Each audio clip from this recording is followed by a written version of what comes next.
We will call the meeting back to order. I think we have our YouTube channel working, and Ms. Hodges? So where we were is, we were talking about where we are in the process for this. We're at a public hearing, so you will hear from the public comments tonight. Just to kind of get everybody on the same page, and I won't go over this into too much depth, but each of the phases have had a key task for the consultants to do, and Jessica went over these who is our consultant from Kimley Horn in the first reading. They've had a key task and a key deliverable. All the key deliverables are on the website that is associated with this plan. We eventually will migrate that website completely into the Johnson City website and really keep a lot of those documents as archives. One of the things that I heard in public comment is, how are we really going to use this plan? So in the green is where you see how the government will use the plan. So city staff, we're going to be looking at this as we make decisions around growth or things that might relate to growth.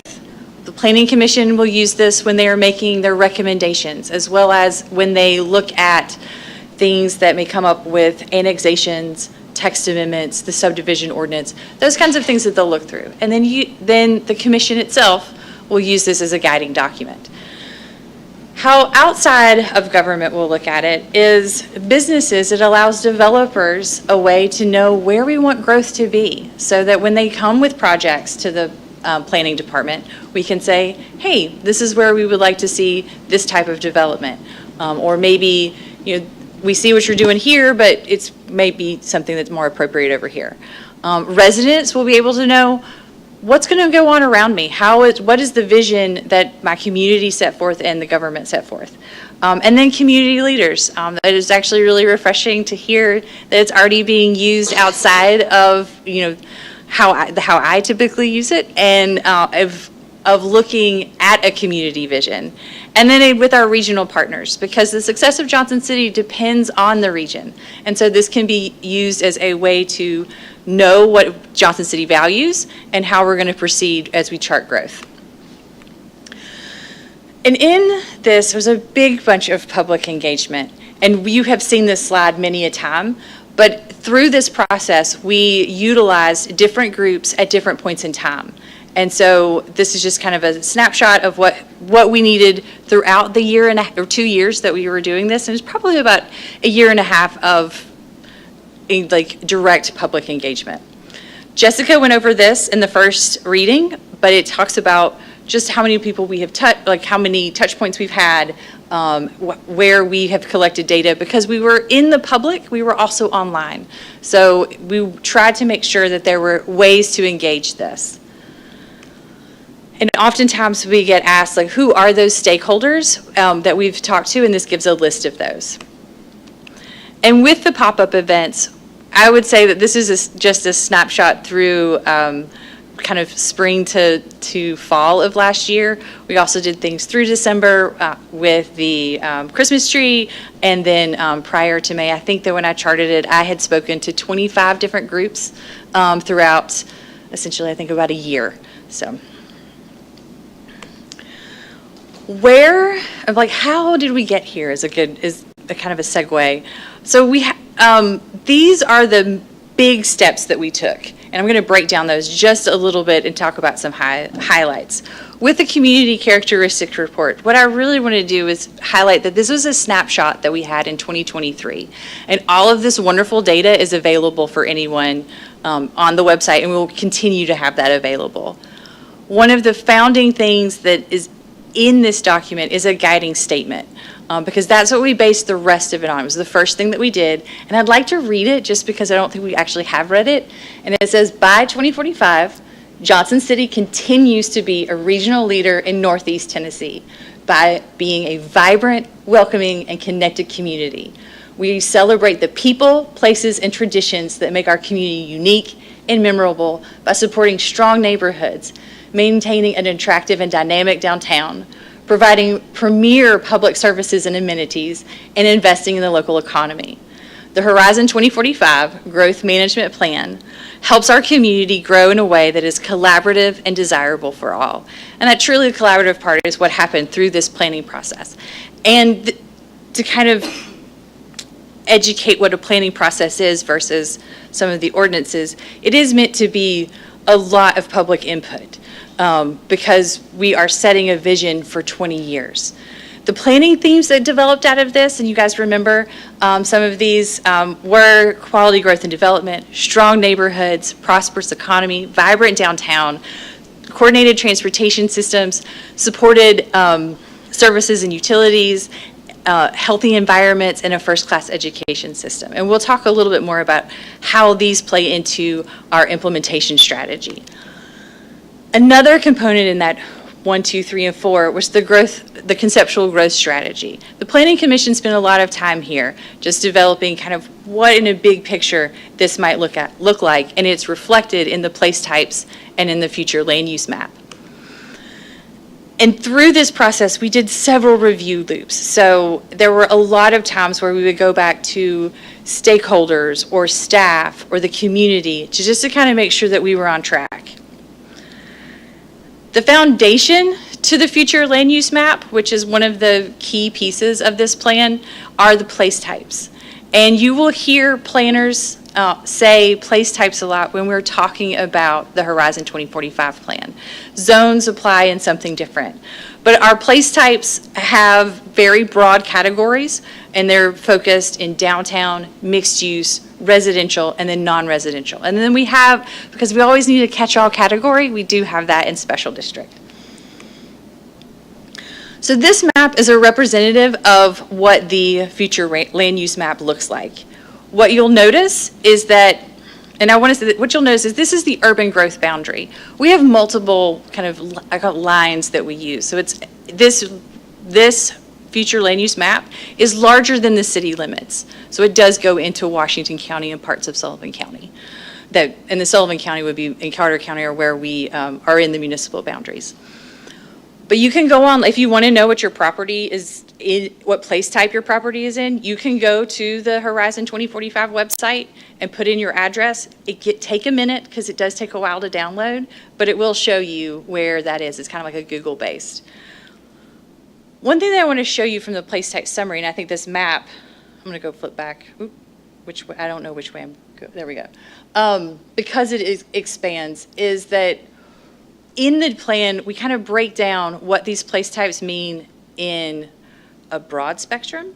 And I circle the neighborhood residential and rural residential, because you'll notice that most of what our plan is still to provide a lot of residential. So, and I kind of want to point that out. And one of the questions that I have gotten is, how do these place type work? And as the commission, you have seen us use these, but I kind of want to explain to the public how that goes. Inside the plan, the page looks like this.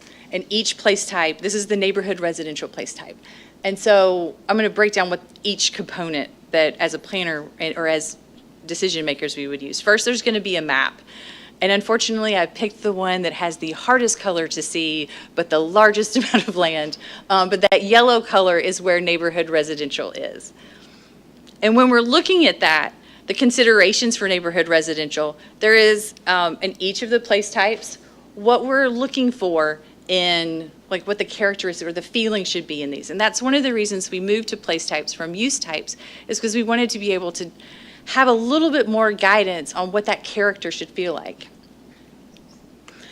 Then to the right of the page, it'll have appropriate land uses, and that's kind of like a stereo toggle. Where you have less appropriate and more appropriate. It doesn't, because it is a future land use plan, it's not here to be prohibitive, but it is to say, this is probably more appropriate, this is less appropriate. So in this place type, you'll notice that there is still some room for multifamily. There is some room for kind of that, what we call missing middle, but that quadplex or townhome, but it's predominantly single family. Commercial, it's going to be on the low scale. Institutional, which that's going to be schools, churches, that kind of thing. That's in the middle, but then industrial and heavy industrial and employment flex, those kind of industries, those are going to be also on the low. You also have desired characteristics, and each of these will change with the particular use. And this one kind of has all of them. So when it says use mix, what that means is it going to be all the same, or is there some room for different uses in one development? Compactness really talks about that density, but it doesn't prescribe the density. That's going to come in the zoning ordinance. If it's going to be residential or non-residential, if single family, multifamily, you can kind of read through there. But each of them will have this scale so that we can use that as we make decisions. But really what's important to know is this plan just changes no one's zoning district. All it does is give us guidance. So with a place type, we're looking at guidance for future development or redevelopment. When we're looking at recommendations for the land use, if we want to if changes are being asked of from a property owner. It does have a lot of community participation and will provide a lot of direction for community plans. And it's, again, really more for guidance, where the zoning ordinance is law. So we're not, like I said, we're not changing anybody's zoning. And then say that we have something that is different from what the place type is. Right now, we're not proposing, and it would be part of probably a community vision to say, do we want to change that on our own? But we're letting, if you have a vested right of what you have, we're not changing anybody's vested right. Zoning ordinances are staff administrative, and they, like I said, they are the law, but they're just a tool to implement this vision. So, when we have, how this all works together is we have that desired outcome, that kind of that base of a guiding statement. And then the planning themes give us these chapters and ways that we can kind of break down how we're going to do these objectives, policies, and actions. And within that, in the matrix, we have ways to do that through projects, programs, policies, and plans. And so you'll see that in the matrix as well. This is the first page of the implementation strategy that helps just tell you how to use it. And the most important to note is the kind of arrow that indicates that this was something that the community wanted or that the consultants recommend as a priority to kind of get to start. So this is just an example of what the implementation matrix looks like. And I think Jessica went over that last time pretty well, so I won't go over it again. How we're going to use it is annually, city departments are going to look at, well, what are we, in our budget, what are we doing? And how does that look in the growth plan?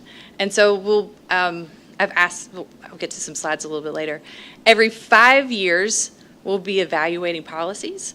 And then hopefully I'll be back every 10 to say, hey, we need to start looking out again. This was a great process for the community because it's a way for communities to have conversations about how they want to see growth. And I was very lucky to be a part of a lot of great conversations. So how are we using it? I'm going to start with the Economic Development Department. We are working on transparency in the development process. And so that already relates to a policy that comes out of the Horizon 2045 plan. We're not the only ones that are doing that. Budget, building services, and engineering are also looking at policies. The downtown parking and circulation study, that has a policy and an action that is directly related to the Horizon 2045 plan. And then a housing policy is one of the plans that came out of this plan that we're currently working on. Water and sewer, I actually asked all the departments, and I'm just giving you a sample, to give me something you're working on and how this might relate to the plan. So water and sewer is opening up for bids for a regional water system on particular roads, and they are working with Washington County. And so that comes out also of an action that we're already doing. Parks and Recreation, their master plan, which I believe y'all recently had, or they've recently readopted, they're looking at eliminating park deserts and increasing recreational opportunities. They feel like this really aligns with quality of growth, and then also sent me how specifically they were meeting that.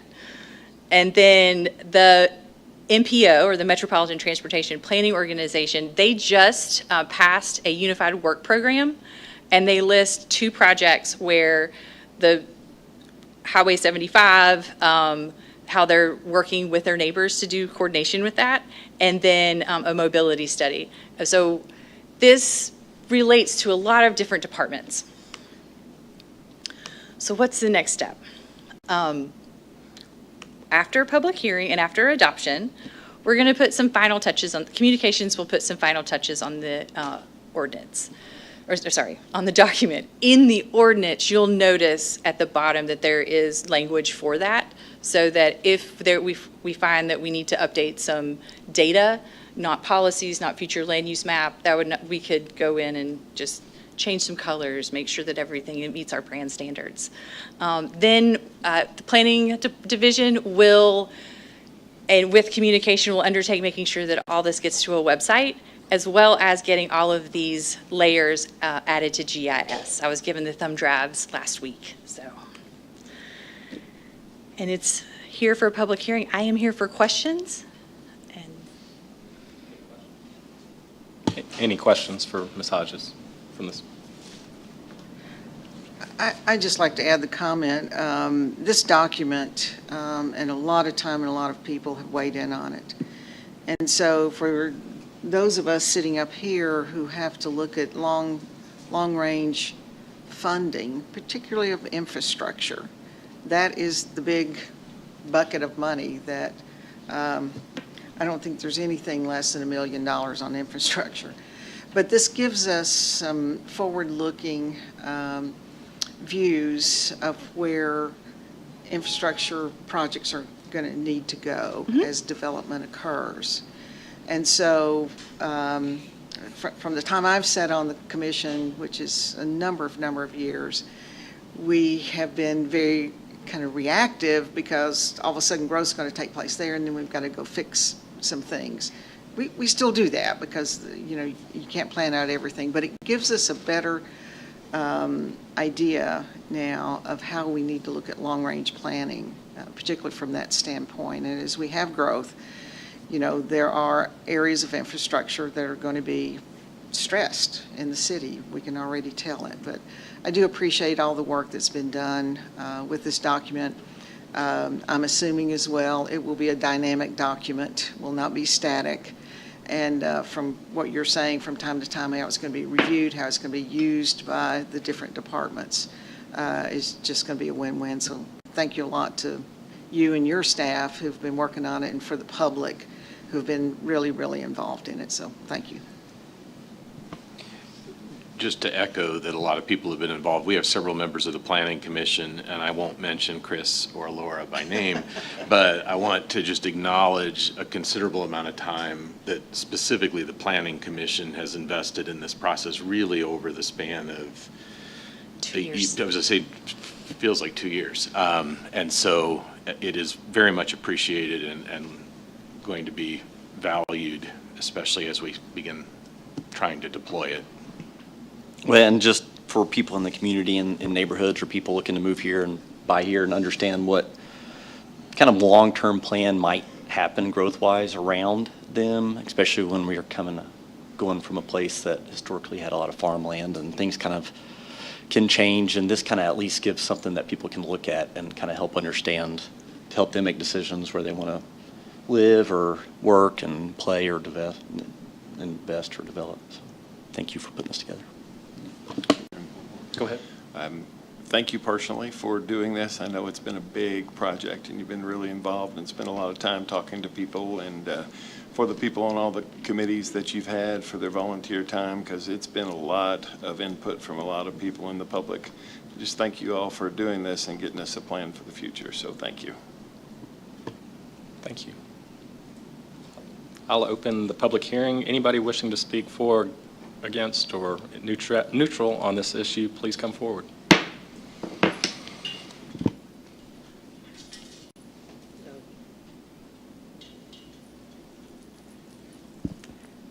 I would like to thank, I'm Lottie Ryans, and I would like to thank the city staff for their hard work in developing Horizon 2045. The intentionality to include public input was very impressive, and the meeting I participated in included staff from many departments for questions to be answered. Let me hasten to say the interaction I have personally had with Whitney Hodges, Jason Miles, Wayne Lyons, Maggie Darden, and Keisha Shallon on this and other topics relevant to work we're doing has been outstanding. I appreciate their interest in hearing from residents. I live at 10 Strawflower Place, and I'm here to request that the zoning place type designation in the Horizon 2045 plan for the property along Claude Simmons Road and down Knob Creek Road after you come through the tunnel be limited to rural residential in their place type designation. If my understanding is correct, the current recommendation allows for rural residential and neighborhood residential. I'm keenly aware of the need for more housing in our area, and sometimes creating that housing availability includes multifamily units.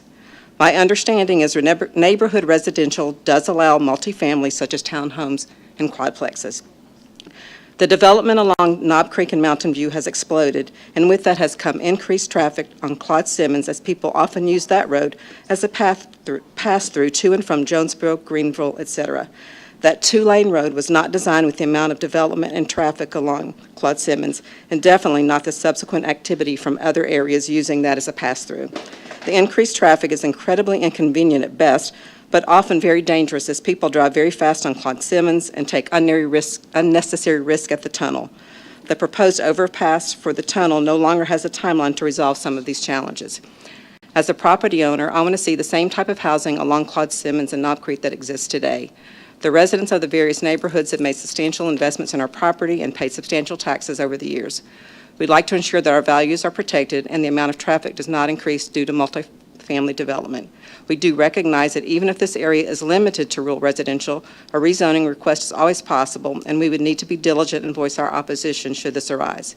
We would like the protection of rural residential as the only designation in the approved plan so we can ensure an evaluation of any other type of development on a case-by-case basis. Thank you. Thank you, Ms. Ryans. Sylvan?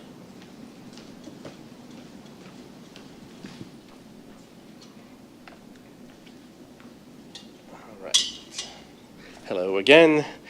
So I'm here to follow up on my previous question 2 weeks ago on Horizon 2045, and I do support the adoption of the ordinance in that respect.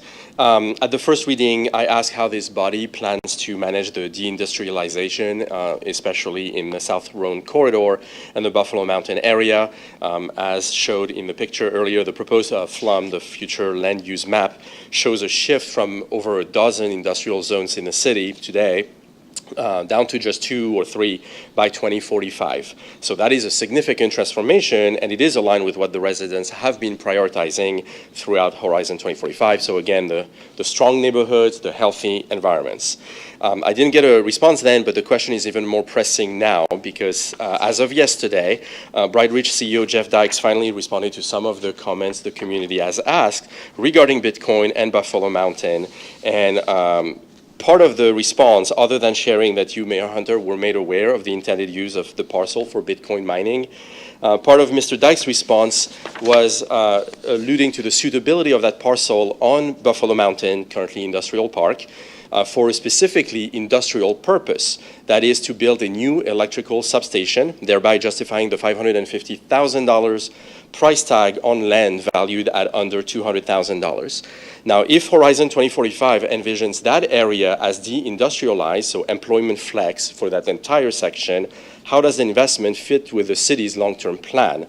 Are we building infrastructure that will be abandoned within 20 years, undermining the ROI that Bright Ridge is actually claiming? And given your position on the Bright Ridge board, I think these questions really deserve some public clarity.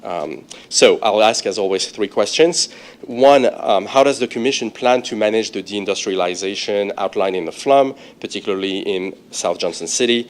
Number 2, how does Bright Ridge substation project align with Horizon 2045, given the land's projected shift away from industrial use? And number 3, what steps will the Commission take to ensure consistency and transparency, as always, between Bright Ridge's investments and the city's land use vision and the responsibilities of board members who sit on those, in both of those roles? Thank you very much. Thank you, Sylvan. Any others? Yes, come forward.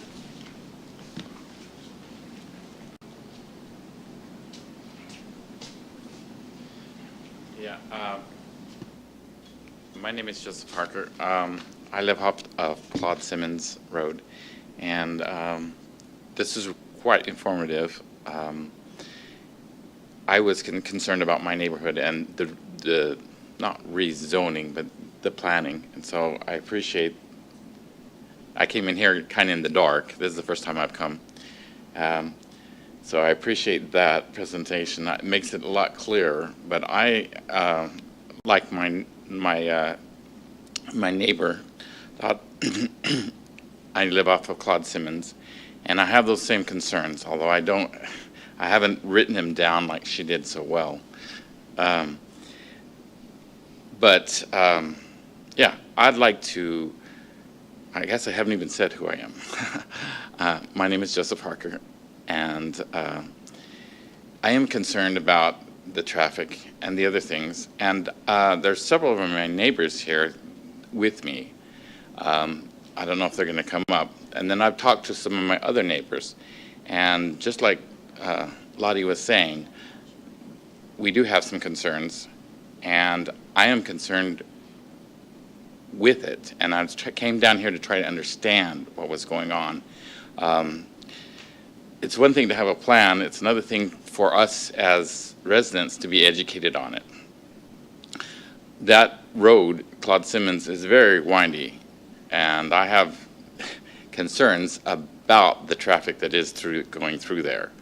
I understand we can't straighten that road out, and I really don't want it. It's nice and pretty. It's very lovely there, but there is a lot of traffic going through there, and you know, I would like to have the same like for like in the housing, and my concern is having a higher density residency. I understand that the city, we need to expand, but especially that road, if you've ever been on it, is very windy and very twisty by Alexander Grove, and I live in Strawberry Fields.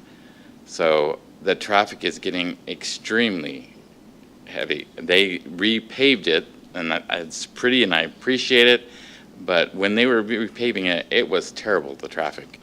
And I understand that, you know, that's growing pains, and I appreciate that we have a nice new road there. But I would like, my concern is with the rezoning of that area from where the tunnel is backwards, that the density stays the same as it is, and it's not any multifamily. Not that I wouldn't appreciate others that are, you know, smaller units in there. That's not my concern. My concern is the traffic and how that's handled. Thank you. Thank you, appreciate it. Any others wishing to speak?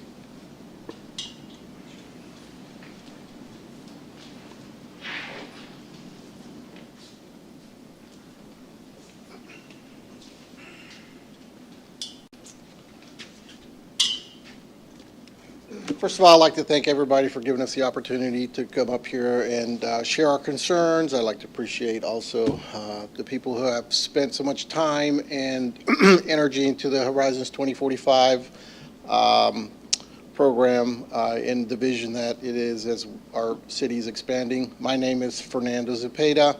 I also live in Strawberry Fields subdivision. I'm also the president of the Homeowners Association for that subdivision.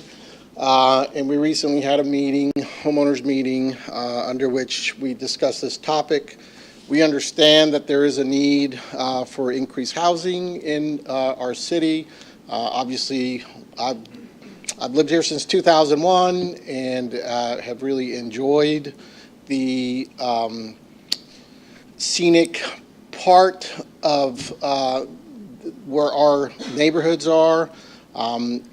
We understand that there does need to be development to add future residents to this city as the growth has continued to occur. However, the tunnel is it does happen to create a lot of problems for traffic. It is an hourglass type situation. There's an apartment complex going up, Universal Living, on the other side of the tunnel.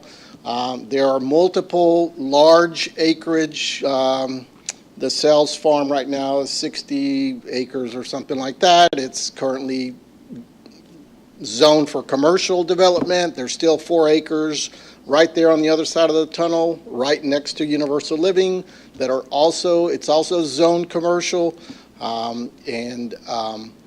The traffic is a problem, but also we would just like to maintain kind of the, sort of the status quo of what those neighborhoods are. I mean, and we definitely understand that there needs to be more development, and there are multiple farms that are sort of intersected in between neighborhoods that are currently up for sale.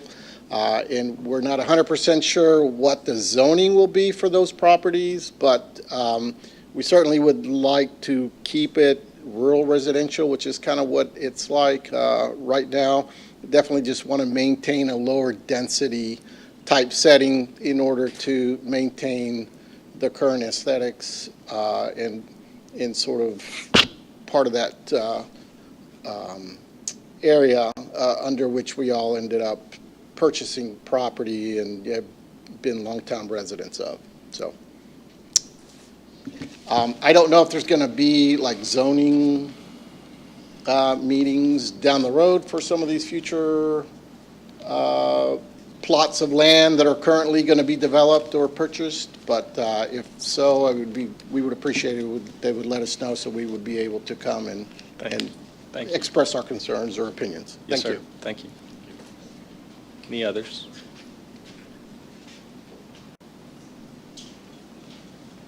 I just have a real quick question to Whitney, and to address some of the issues brought up Are back we here. closing Yeah. public hearing? Okay, Let's sorry. see. Anybody Or else? is there more public hearing? If not, I'll close the public hearing. Sorry. Go ahead, Commissioner Brock. There's a lot of property out in the area that we're just discussing here. Some of it's in the county. Then there are some that are in the city, and this was just for clarification for the discussion that's going on here. The only thing we get to make a determination on would be property that's in the city or requested for annexation to come into the city. If that does not occur, then it is development that is under the jurisdiction of the county. With our planning commission. I would say this is an education for all. Good. In how planning works as a regional planning body. So we are a city with a regional planning body, which means that you, this board, will only see an annexation or an annexation to become inside the city limits or a rezoning within that side of the city limits. The Planning Commission, on the other hand, they are a recommending body for both the city commission and the county commission. So that's where sometimes when you're inside the planning region, you have to come to Johnson City for your planning recommendation and then Washington County for your actual legislative action. And to clarify that too, it's in the county within the planning region boundary. Within the planning region. So not And- all is in. And then our planning commission still votes and makes a recommendation to the county. But Correct. at the end of the day, the county has the Correct. final say-so one way or Yes. another. It's just that middle step of the recommending body. And also, though, as far as, there was just one question about if there's rezonings. When a development comes along, if they are asking for a annexation or rezoning, then there is a public meeting that has to have Yes. some postage and meeting. If they're not asking for a rezoning, there's not a lot of opportunity because the landowner has kind of the rights to do what they can within the zoning that currently exist. But most, correct me if I'm wrong, like the Sells Farm and some of that's all county A1, isn't it? I have to, I imagine a She's our city, significant yeah. amount of it is county A1, and by right, they could put a feed lot. There are a lot of really obnoxious uses that can happen in a county A1, but you're not going to build a lot of houses in county A1. It would be the least intensive in terms of residential. To Ms. Ryan's comments about the two different types of zoning, and I guess that particular tract is currently on the Horizon 2045 listed as rural, Residential? or, and I know you Okay, probably don't so- know exactly. Can you speak to So, these place yes. types versus zoning, and what kind of impact these place types have on what's going to actually happen? That's a good question. It's kind of the place types versus zoning is a little different, and Correct. So the place type is just, if there was a change, this is some guidance that we can use. It's not the only guidance we can use, but it plays into some of the guidance we can use. And then, so the place type is just a direction. The zoning, which would, if they change the zoning, that is a different type of public process where it is notified through written notification, posted, the property is posted, and then we also have a legal ad for that. It's recommended, and it's seen in a public body 4 times with the planning commission, and then 3 readings at city commission. So there would be multiple steps to change any of those larger lands that is around the area that they're talking about on Claude Simmons. So. And I would encourage folks in the immediate neighborhood to talk to Ms. Hodges either at this meeting or, at another time in the near future, to just be confident you know what the notice requirements are, so that you can be, regardless of what we do with the 2045 plan, you have a lot of potential development around you, and you just want to be sure you're watching all the right places to know where and when it's happening. And she could tell you how to be watching for that. And one of the tools that is in the recommendations is that there are, as we have areas that have growth potential or that need a finer refinement, we can have things that are called small area plans, and we can get back together and we can have these conversations on a smaller level and get more granular. So because it's a comprehensive plan, we have to stay at a kind of a bigger level. So I realize when you're looking at the totality of the city and you're applying all of these different types, you may not be looking at it at a granular level, this side of the road, that side of the road, this side of the tunnel, that side of the tunnel. I completely understand the comments from the neighbors relative to the tunnel and the traffic. And, this commission has made multiple visits to TDOT and Nashville in an effort to maintain our position on the list, honestly. And we are on the list for part of it, but it's still, I think, what are they promising us, like that at 27, so I think we'll see. I anticipate living to see it, but, it is at least on the horizon. It's not tomorrow, but it's on the horizon. My question to you would be, like, as the committee looked at it, did they get this granular with it? Like, to say, well, were there deliberations about the use type on those properties on Claude Simmons, or did it get kind of swept up in a larger map? I would say that in that area in particular, knowing that that road is coming, they're preparing for what will happen when a large investment of a transportation improvement happens. There is usually some impact of, there might be a need for some modest, and I'm going to call it modest or soft density, so it's incremental, is really what I think that if any out in this area, that's what this planning staff would be recommending, of something very soft.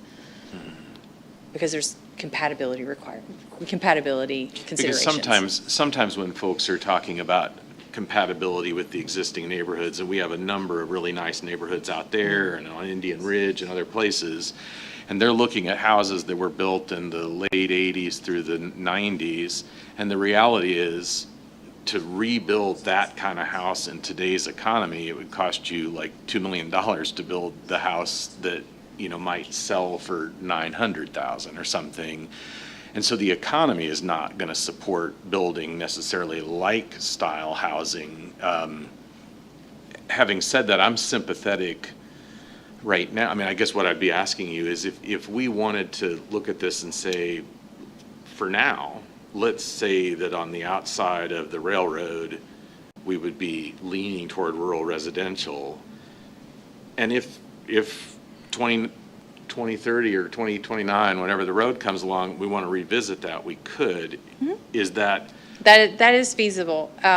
Because it's adopted as an ordinance, it too goes through the ordinance process. So if you adopt this in September, and we want to make changes after September, we just make changes and we come back through this process. But like if I wanted to propose changing outside of the railroad track to the rural residential for the purposes of advancing this at second reading, how would I do that in your estimation? In my estimation, I would need to know like a boundary of what you're talking about, and would need to want to assess it and kind of talk through it with staff to make sure that that continues to make sense of what we're big picture thinking. But yes, changes can still be made. I mean, I'm thinking west of the railroad track. How So- far? Well, I mean, can you get in on the map? I mean, I think we're talking about that vicinity of Claude Simmons and, Is this something that, if passed, third reading would see, based on your request, and some due diligence, that this could be Yes. modified at the third reading? Yes. So we don't necessarily have to define it tonight. Yes. Commissioner Wise?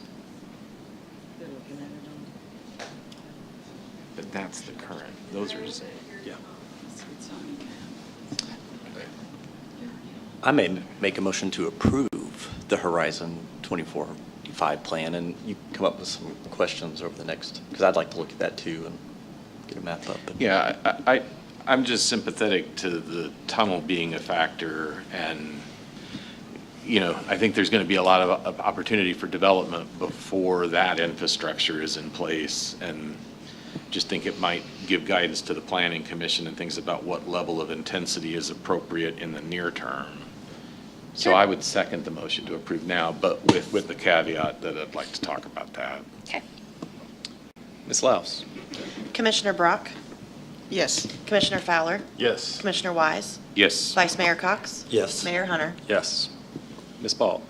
Your next order of business is item 7.2. This is ordinance 4923-25. This is the second reading and public hearing of an ordinance for the rezoning of 21.43 acres located at 2875 East Oakland Avenue from R4 and B4 to R5. Good evening, Mayor, Vice Mayor, Commissioners. I'm Riley Pudney, Development Coordinator with the Planning Division. This is the second reading and public hearing, so in the interest of the public, I'll just provide a brief run-through of the request. The timeline we are at the public hearing, second reading, and upon approval of tonight, it will have a final and third reading on September 4th. The neighborhood meeting was held on July 2nd, and ads were sent out July 17th, and signs were placed on the property as well. To reorient the commission, the property is located at the corner of East Oakland and East Springbrook and is roughly 21 acres.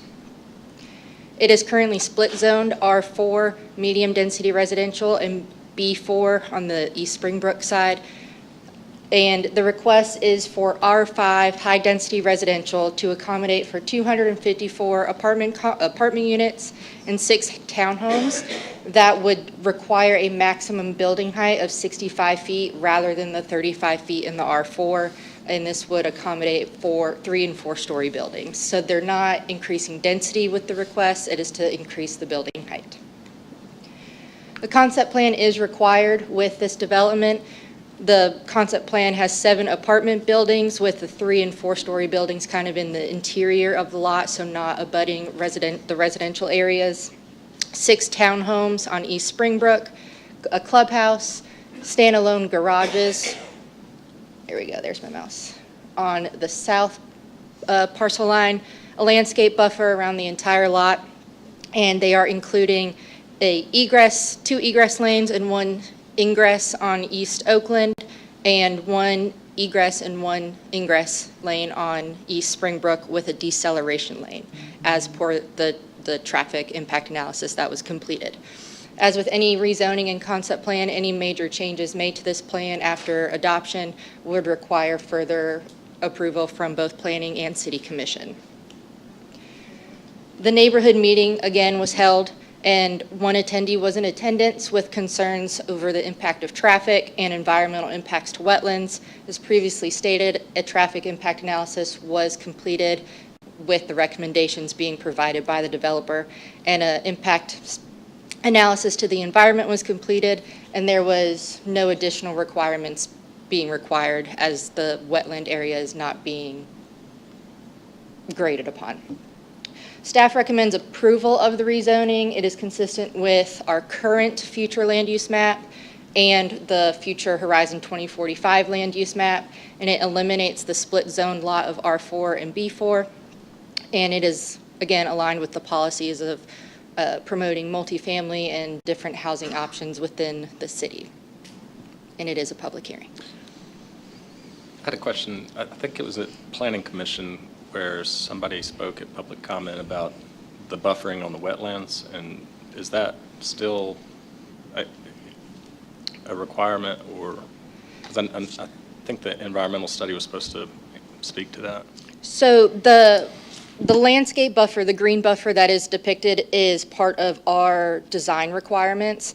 If there is a natural buffer already in place at the time of civil and site plan submittal, our city landscaper will take a look at that and see if it is adequate for that requirement. So if it's any additional, we can add that type 1 buffer, but as of right now, it is being shown to meet standards. Can there be any requirement, if it is adequate, to maintain what's there? Yes. And not let them adjust it, or the developer adjust it? Okay. Yes. So it is required to have a minimum type 1 buffer, which is either 10-foot with a 6-foot fence and trees, or 15-foot with more trees. So there is a minimum to be met. I was thinking about the height for 3 stories, and I believe we have some precedent out in that area, maybe on Lake Drive, Lakeview with 3-story. Okay. That was just really answering my own question there, so thanks. If there's no other comments at this time, I will open the public hearing. Anybody wishing to speak for, against, or about this particular item, please come forward.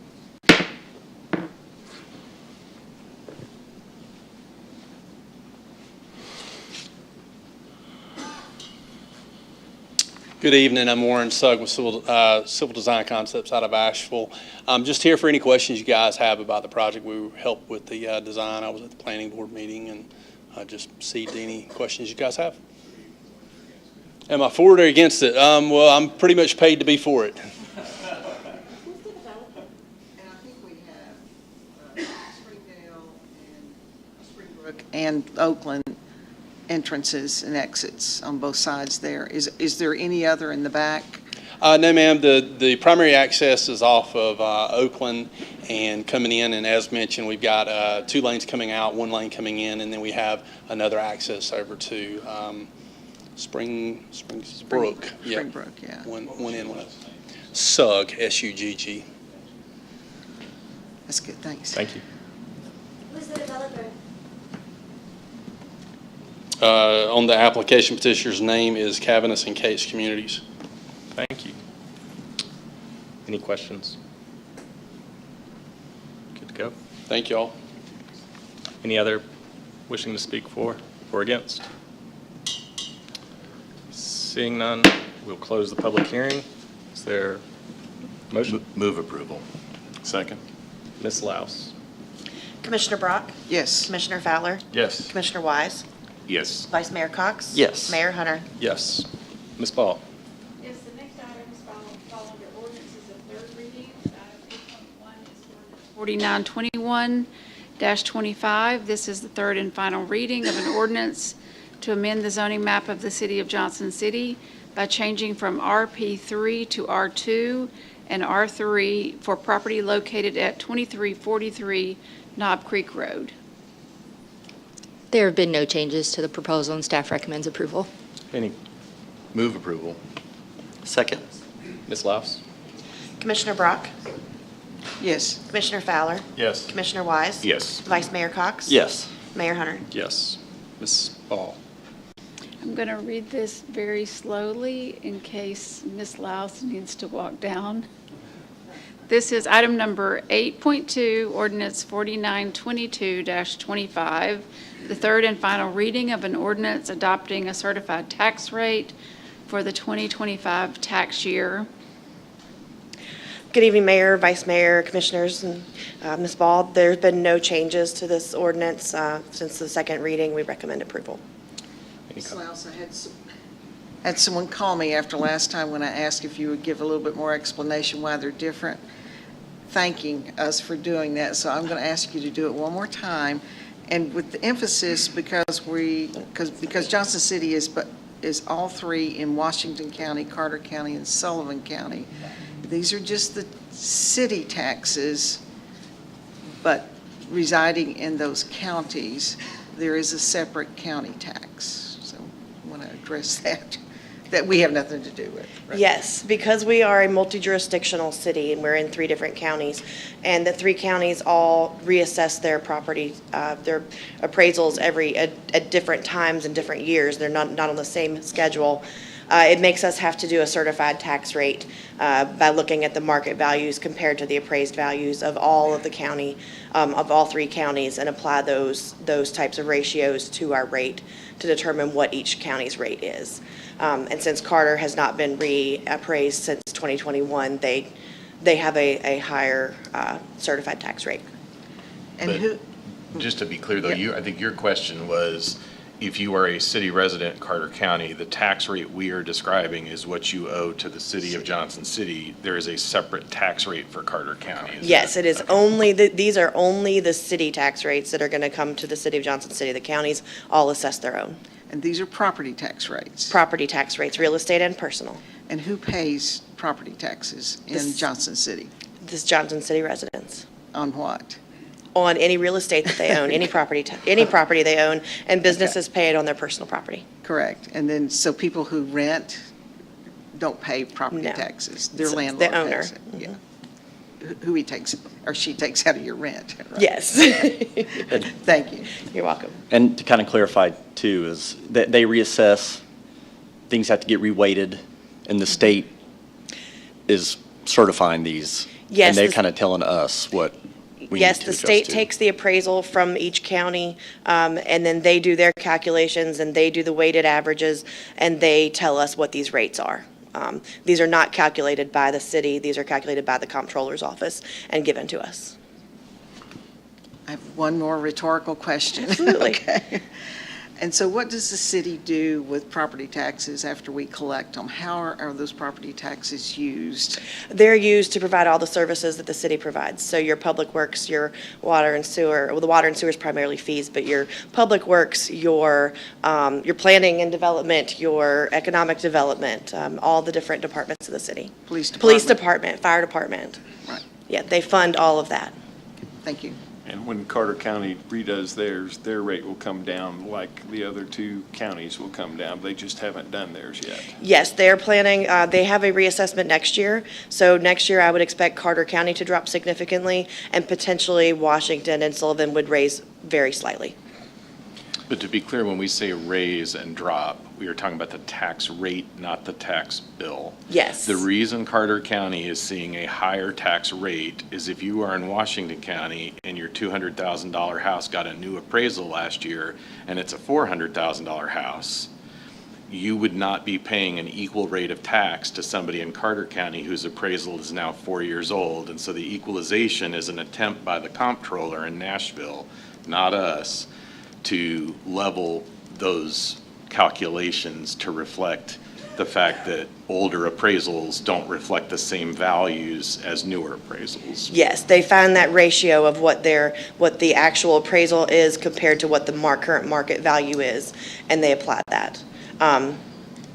It's like you've said every year we talk about this, if the pie doesn't get any bigger, it just gets reallocated.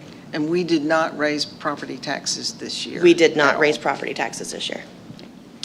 Is there a motion? Move approval. All right, you gotta wait for me. Okay. I can't find my mouse.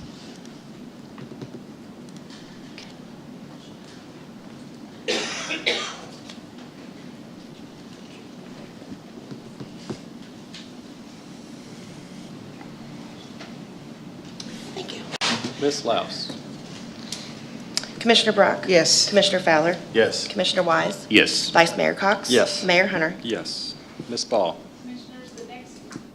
The next item before you is ordinance number 4924-25. This is the third and final reading of an ordinance to rezone Browns Mill Road from RP2 to RP3.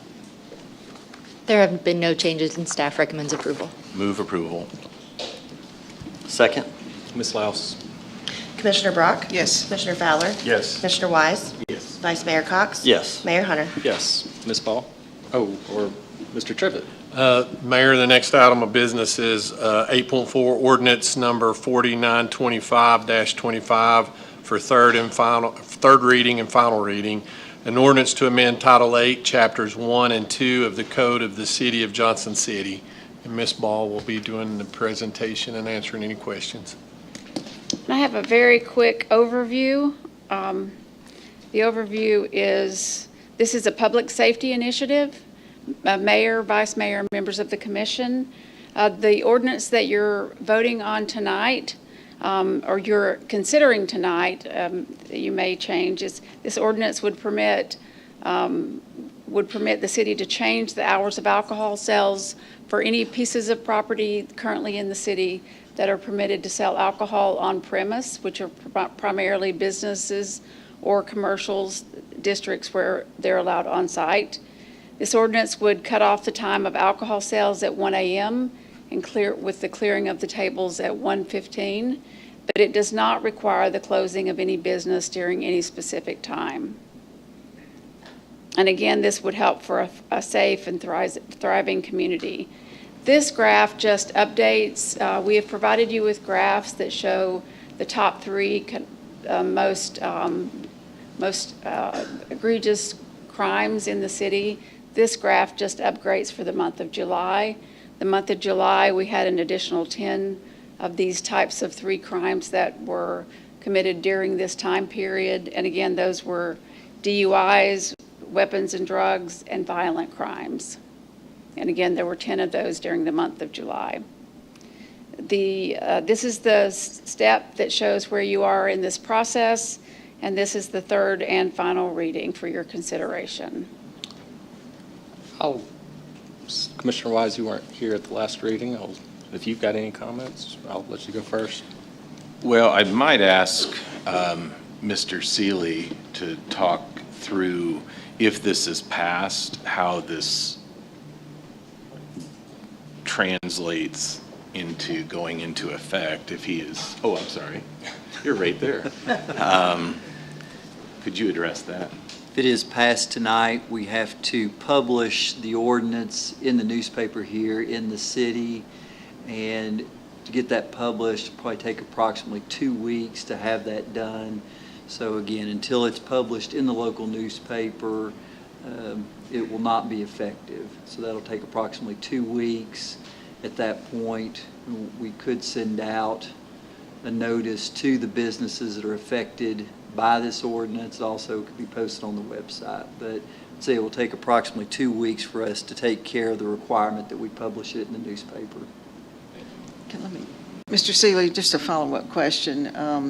2 weeks ago, when we heard this, and the footprint of the businesses impacted was changed, I know you made a comment. I had someone ask me, does it not have to go back and through all the readings again? But you addressed the fact on how a legal issue is affected in an ordinance like this. If you could readdress that. The commission can amend the ordinance all the way up to the vote at the third reading. So it's perfectly appropriate to amend the ordinance after the first or second reading. It does not require the commission to go back to the starting point, again, if there is an amendment.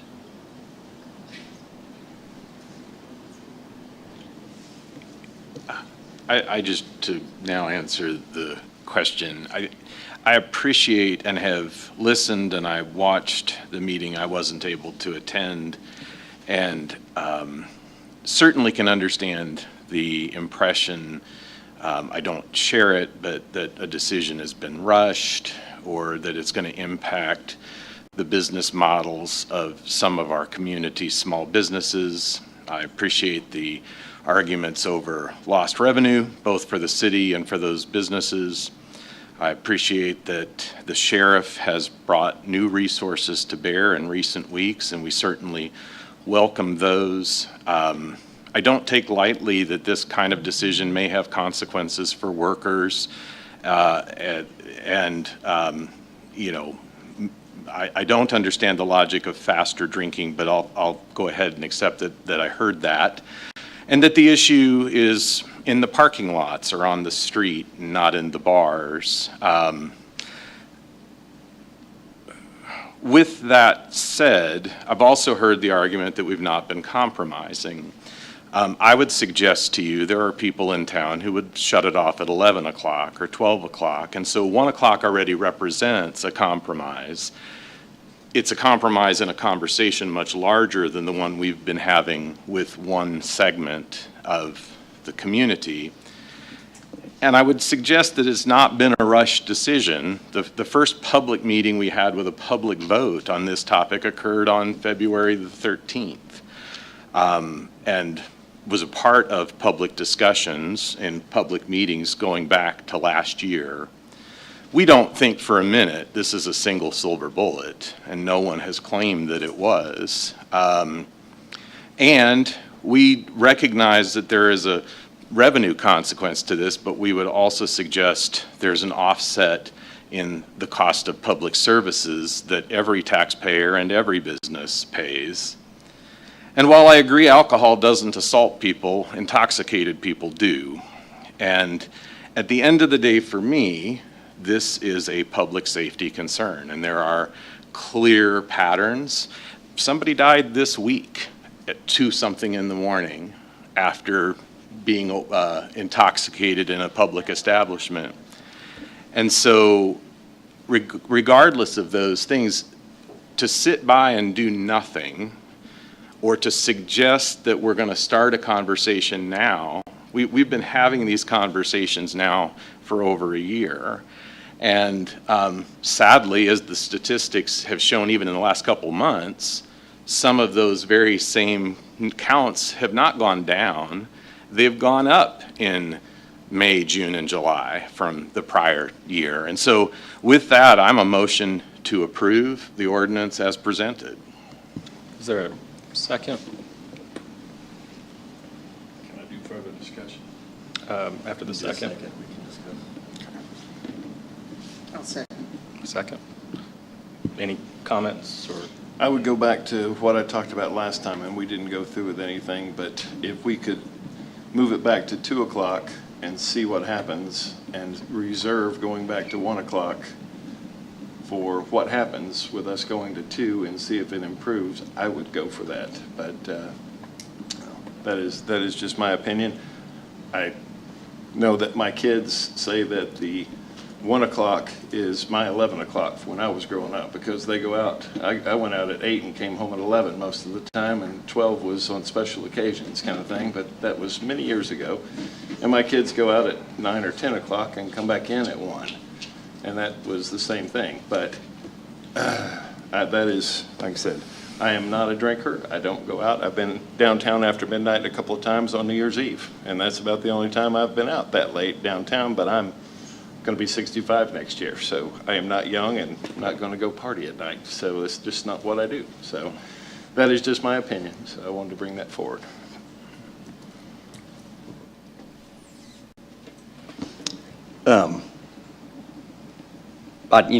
This topic goes through my head a ton of different ways, and I think I've really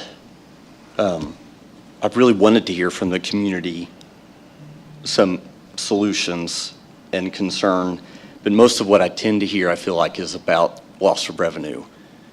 And until one of the last ladies came to speak and handed us a speech, no one mentioned the loss of life. And it's a real thing. And I talked to multiple stakeholders this week that have late night bars and said, come and bring a solution that we can do. And I think I did hear a couple 2 o'clocks. I heard a lot of defer. I heard a lot of defer. I've heard a lot of, let's look at this later. And then we did have a fatality 2 days ago. It wasn't downtown. It was outside of a restaurant that has a liquor license. And then I got the July numbers, and they've gone up since I talked last week. And so I've got a lot of friends that this affects, but there's an immeasurable amount of the community that, well, and I do want to point out one other thing too, because I think somebody had said earlier that the downtown has a perception of being safe, and that if we pass something like this, that it may turn a perception to where it's unsafe. And I am unbelievably shocked with the number of people that have contacted me in the last 6 weeks saying how unsafe they feel downtown. And it's heartbreaking. And it's not what I would have expected. I have friends that a group of girls that have decided they won't go out downtown without each other. And these are people that I've been friends with for a long time, never heard them say that. So that makes this all so hard for me. I really would have loved to have heard maybe more of a concise voice on 2 o'clock, because even for me, Todd, I got a few people, but for the most part, it was put this off and let's see what happens with the sheriff. The problem with that is, and as grateful as we are there, the sheriff answers to the county commission. He doesn't answer to the city commission. And he answers to the citizens and the taxpayers of all of the county, but his fund and his money comes from the county commission, from what I understand. So those are just some thoughts that I'll share with your comment too.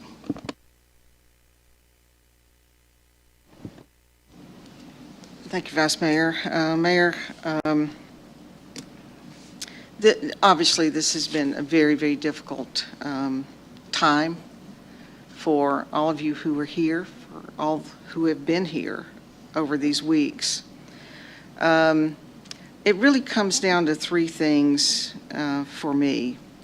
And let me present the first one, that this ordinance, if it passes tonight, doesn't require you to close your business. It's just last call.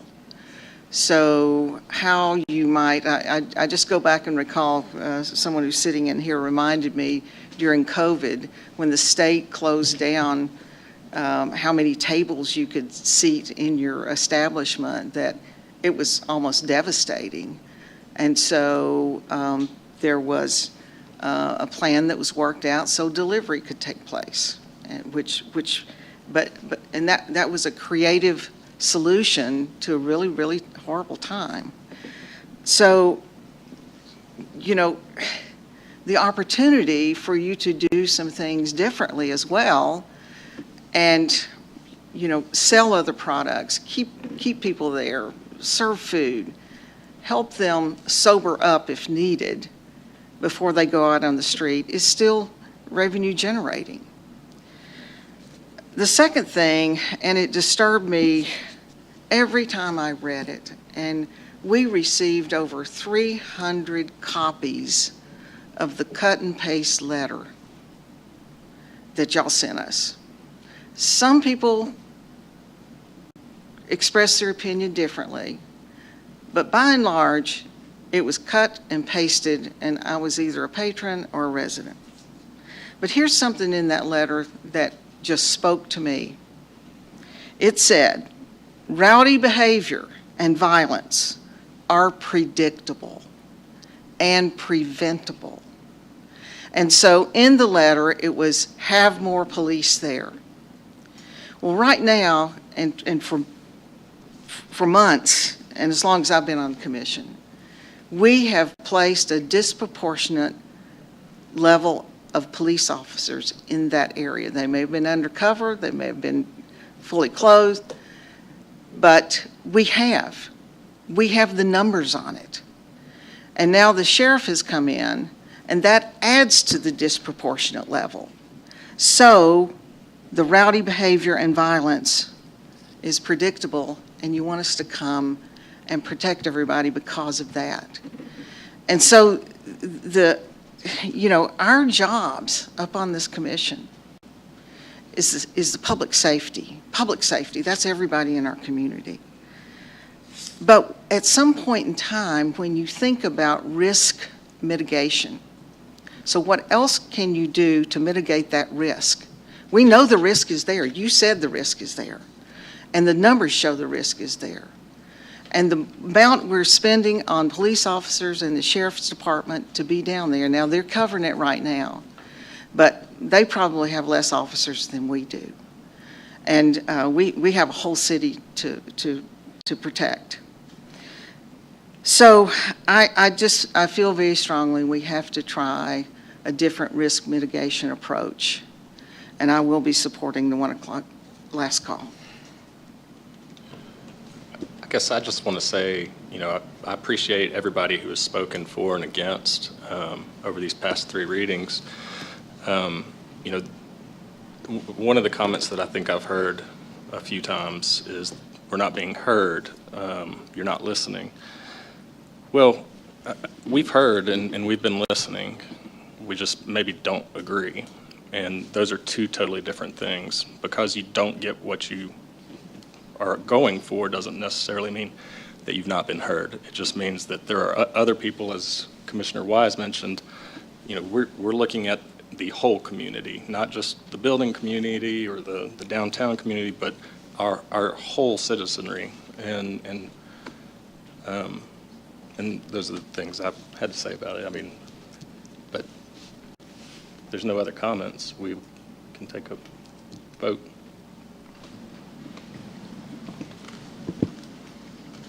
Commissioner Brock? Yes. Commissioner Fowler? No. Commissioner Wise? Yes. Vice Mayor Cox? Yes. Mayor Hunter? Yes. Ms. Ball?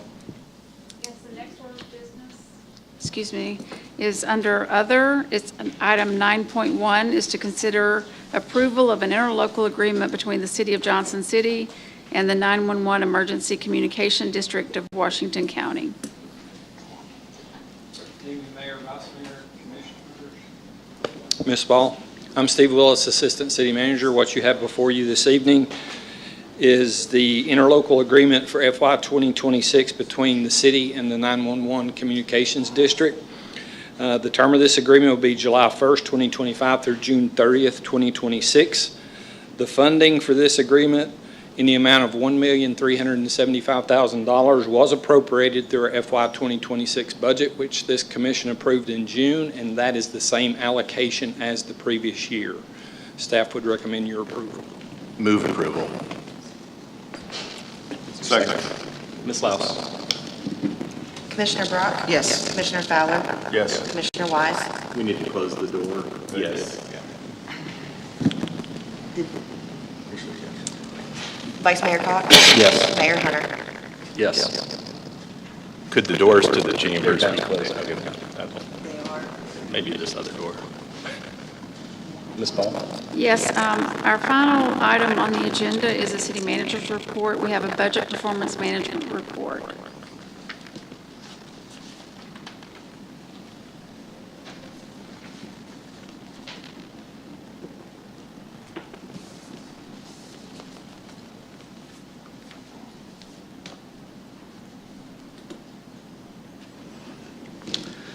Mayor, Vice Mayor, Commissioners, my name is John Stedman. I'm the Economic Development, Financial, and Incentive Manager, but formerly I was the Budget Analyst during the process when this performance report was put into place. And so tonight we're going to go over just, this report is organized around the strategic goals that this committee sets.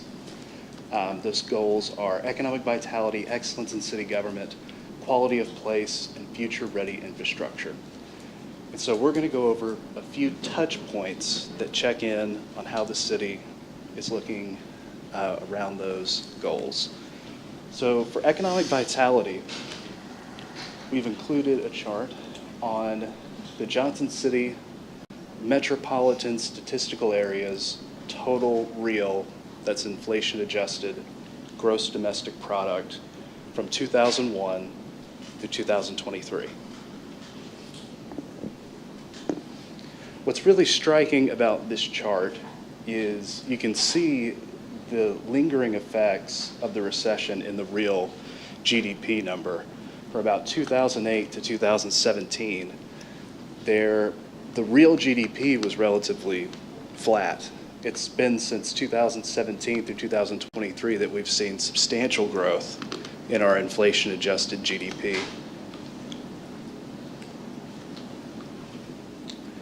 Another thing is the Johnson City median household income. This chart shows both the median household income in blue and the inflation-adjusted in 2017 dollars in orange. And so you can see that while we made some real progress with median household income in 2021, that stagnation from 2022 to 2023 means that inflation has eaten into some of those real gains we were seeing in median household income.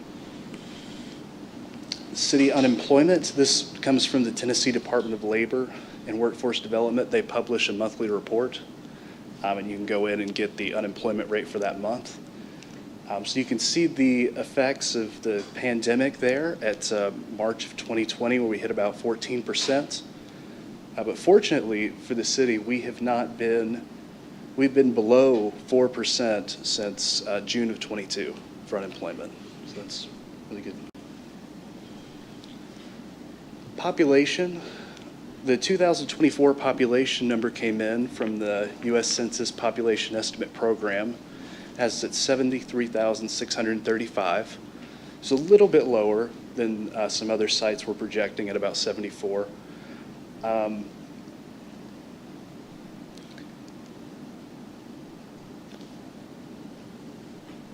There's been some really great, what's interesting to point out is that the really rapid population growth that we had been seeing between around 2020 to 2023 seems to be tapering off a little bit.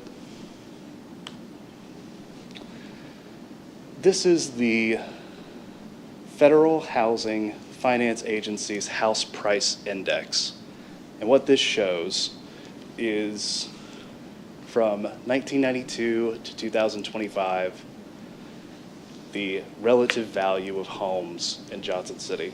1995 Q1 is the base of 100. And so from what I chose this large time horizon to point out that from between 1995 and Q1 of 2019, the index rose from 100 to 200. It's 24 years. And then from Q1 of 2019 to Q2 of 2022, it rose from 200 to 300. Just 3 years, you know. This is a chart. This shows the Johnson City MSA's Housing Affordability Index. The National Realtors Association publishes an affordability index. Luckily, they don't publish one for the Johnson City MSA, but all the data they use is publicly available, so we were able to recreate the same index. A score above 100 indicates greater affordability. So for instance, if the score was 150, that would mean you would have roughly $1.50 to spend on housing that cost you $1. So you can see that since Q3 of 2022, the index has been below 100, meaning that the median family, not household, the median family income has not been enough to purchase a median priced home in the Johnson City MSA. And I believe that may be the first time. It's certainly the first time in this data that that's been the case. Did you kind of peel the onion back a little bit and look at other locations within the MSA to see, is everything kind of tracking the same, or is Carter County, Unicoi County different? I did not. The data used to recreate this chart was MSA specific, so I was not able to do so. So would that mean, since our MSA is Carter and Unicoi County, it's really Yes. already averaging those three? So theoretically, ours Yeah. might be worse because we're being pulled back a little? Yeah. Sorry. Mike, so it already includes Unicoi and Carter County? That's correct, Okay, yes. thank you. Yep. I'll define, the Johnson City MSA is Washington, Carter, and Unicoi County. I apologize, I didn't define that earlier. And that housing crunch bears out in our National Community Survey results. You can see the results from 2018 to the survey in 2024. The percentage of positive responses about the variety of housing options and the availability of quality housing have really taken a nosedive during that period. The one thing to note that's important is that these results from 2024 are still similar to the other 500 municipalities that participate in the survey. So in this instance, we're just part of a larger national trend as opposed to a unique problem. Other survey results on economic vitality point that the city's doing very well comparably to its peers. One good point of note is that the survey respondents on cost of living at 48%, that was higher than the typical respondents. And so when you get a result of higher as opposed to similar, that means it was more than 10 points above the average response. So that was good. So what did that mean?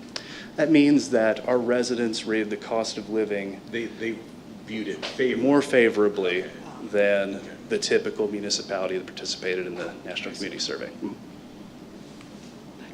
Excellence in city governance. We saw this chart during our budget overview. You can see the FY25 number is a projection, and the FY26 is the budgeted amount. The quality of services provided, around 2/3 of city residents gave positive responses to the overall quality of the services provided by the city, whereas around only 1/3 gave a positive response to quality of service provided by the federal government.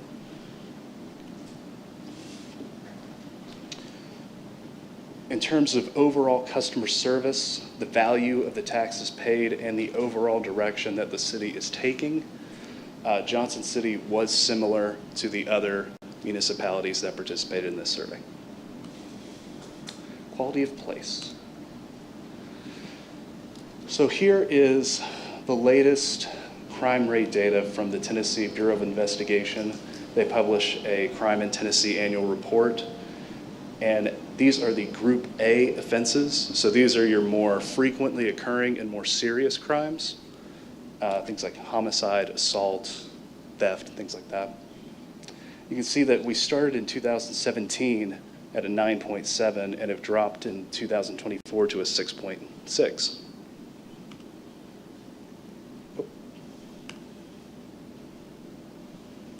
That's 6.6 crimes per 1,000 Per people. 1,000 people. Mhm. And this is interesting. If you actually graph it with the growth in population, you can actually see a negative relationship between the increase in population and the crime rate, which is not totally explained by the growth in population. You know, sometime in the 90s and in the 2010s, the US crime rate did fall largely because of population increases diluting the number. But our decrease in the crime rate, only around 12% can be attributed to the increase in the population of that total drop. So we are actually seeing a real decrease in crime. Schools, at 76%, Johnson City, our respondents were higher than the typical municipality about how they felt about the quality of our K through 12 education. I do not know how much higher exactly. I know at least 10 points. Yeah. And that bears out in our average ACT scores from the city schools. You can see that the state average also went down around 2021 and 2022. This was part of a larger national trend that we also saw after the pandemic with decreasing test scores. But you can see from the 2020 results, the Johnson City Schools average result is starting to go back up. So that's a good sign.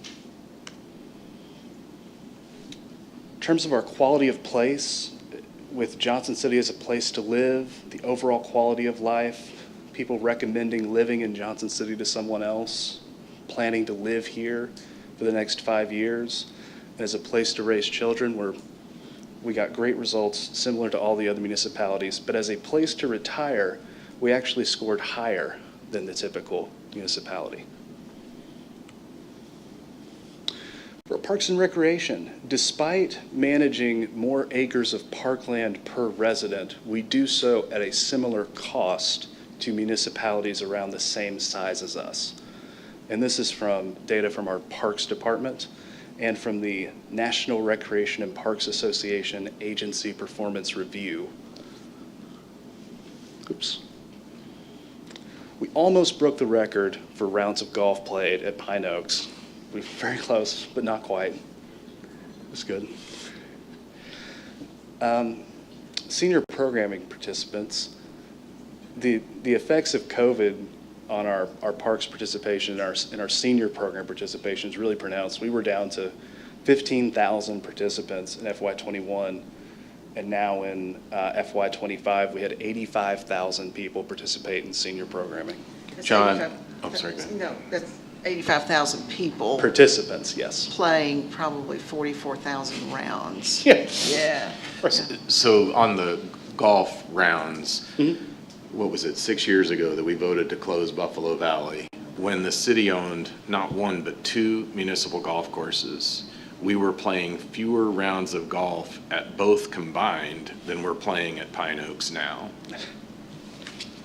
For those who are interested in minutia. Thank you, Commissioner. In terms of total participants for all Parks and Recreation programming, this includes all the programs that Parks does, as well as the senior programming, we are at around 235,000 participants for all the different programming. It's just outstanding. Our future-ready infrastructure,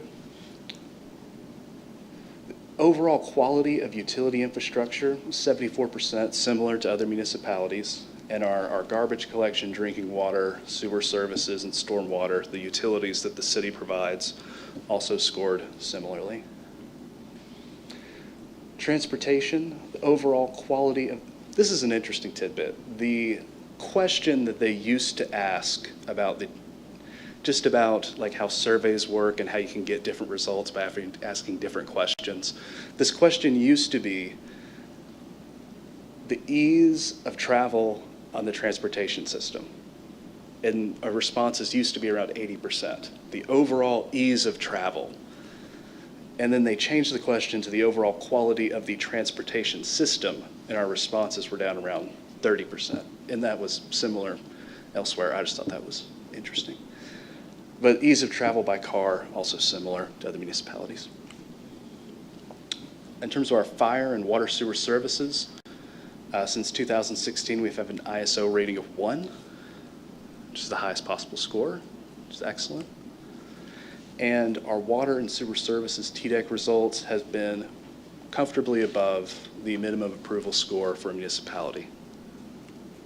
Do you have any questions about anything we've gone over? Well, thank you for bringing all that to us. We've been seeing parts of it kind of in dribs and drabs, but, and thanks to all the employees and to the leadership of you, Mrs. Ball, for, providing day-to-day operating decisions that serve the citizens of Johnson City. So, and we'll do this again in 2 years. We do it every 2 or 3 years? Every 3 years. Every 3 years, okay.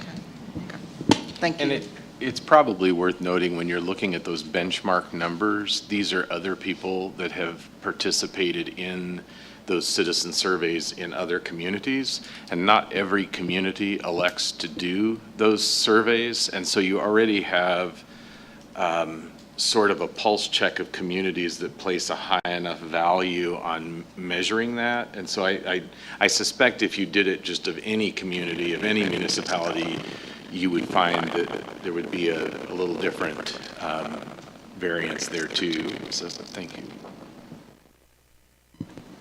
Thank you. Ms. Ball?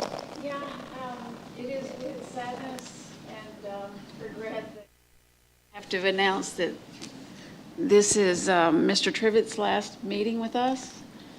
He has been with me since I've been here, except for the first couple of months. So I appreciate the work that he's done. He's really a hands-on person and has completed a lot of work with the city, and he will be missed. And I'm sure you all feel the same way. And so it's hard. I'm very thankful that he will continue in a contract basis with us working on a project. So I hate to see him go, but I'm glad that he's retiring and able to enjoy his retirement. So thank you so much, Randy Trivet. Well, thank you all. I've really enjoyed my time at the city, and I appreciate those comments. I've enjoyed working with all of you all. I am looking forward to traveling in some wide open spaces and not being as claustrophobic as sometimes we are here, but I'm looking forward to it, and I appreciate all the support and all the confidence that you've placed in me over the past few years, so thank you all. Thank you for all that you've done. You've been an instrumental part of the city as both the assistant and then deputy, but also even before that in the facilities role. A lot of building and improvements and renovations occurred over that tenure, and you've left a mark on lots of public buildings in Johnson City. Yeah, I absolutely agree with that. Now, Randy, you can't just go back to Unicoi County, I'm telling you that. And so the day may come where you ask yourself, did I make a difference? And all you have to do is get in your car and drive around Johnson City, and you know you have. From the schools, from the building programs we've had with the schools, to Ash Street Courthouse, to West Walnut Street. Well, I could just keep on going right here, but your management of those projects has been great. And so when you're feeling a little bit down, just get in the car and ride around. Thank you. Randy, I'd like to thank you for what you've done. I know you've helped Johnson City a lot, and it's been good getting to know you and getting to be friends with you, and enjoyed your friendship, some of the travel we did and such. But anyway, I appreciate you. I wish you all the best luck, and thanks for hanging around and doing some of the projects with us. Yeah, I get to be new on the commission and face some challenging subjects, and I always appreciate your wisdom, but I guess it's a little too short-lived, I think. But you'll have a lot of fun. Were you going to say? Dr. Valerie? It's hard to believe, but high school football starts tomorrow. Elizabethton plays at Johnson City here tomorrow night, and it's on TV starting at 7:30 tomorrow night. So if you want to come out and support our team, we're going to be a little warm still tomorrow night, I think. So, Vice Mayor? Okay. Well, I wasn't sure if you had something more to say about Mr. Trevitt. Huh? I know, but I thought he was going to say something additional. We've known each other since I was on the school board almost 10 years ago, and you were a breath of fresh air for the school board in communication between city and school system, and we're integral in taking inventory of the facilities in order to be able to put systems on a capital improvement plan. And of course, here at the City Commission, you, again, as everybody else has said, super thoughtful, insightful, and we thank you for everything you've done. Commissioner Brown? Yeah? Well, I have to announce tonight, my oldest granddaughter is the soccer coach for Liberty Bell Middle School. And they just beat Indian Trail Middle School the first time ever at Kermit-Tipton.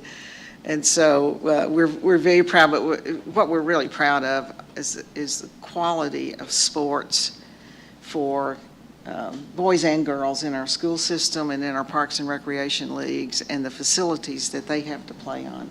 They actually got to play that match on Kermit-Tipton, in the football stadium. And so very exciting. We have another granddaughter, our middle one, who plays on varsity for Science Hill. So we get to go to a lot of soccer games and baseball with our grandson. So. Commissioner Wise? Nothing to add. Can I say one more thing? Yes, sir.